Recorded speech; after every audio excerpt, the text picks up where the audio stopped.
Good afternoon. I'm Mike Peterson with the latest from the KMA newsroom on this Wednesday afternoon. Plans for a major revamping of Iowa's area education agencies has run into a limbo situation in the Iowa Legislature.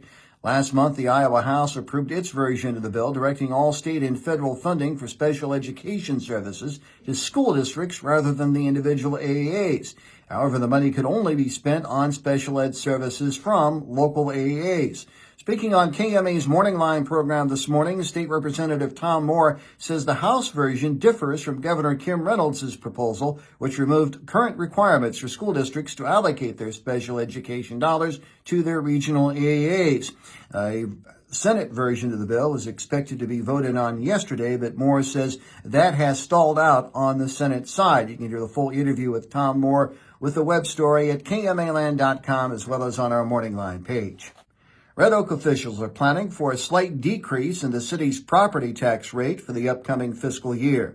By unanimous vote earlier this week, the Red Oak City Council set a public hearing for April 1st at 5 p.m. on the city's proposed total property tax levy for fiscal year 2025 of roughly $20.36 per $1,000 valuation. That's roughly 31-cent decrease in the current fiscal year of $20.67 per thousand. Well, it's not as large of a decrease as they would like. City Administrator Kyra Smith told us much of the reduction comes as previous debt from the city begins to fall off.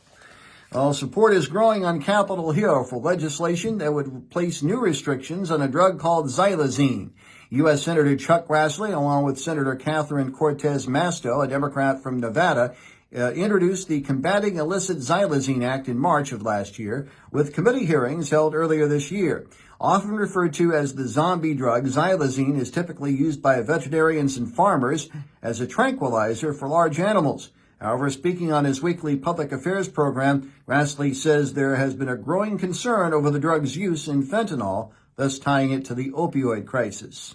And holy whodunits, Batman! Final preparations continue for Wabash Mystery Dinner Theatre's upcoming production of the Battle of Bixburgh. Production takes place at Shenandoah's Elks Lodge the next 3 Friday and Saturday evenings. KMA News got an all-access sneak peek of the formation of the Hand of Justice. You can view the web story and the video online at KMAland.com.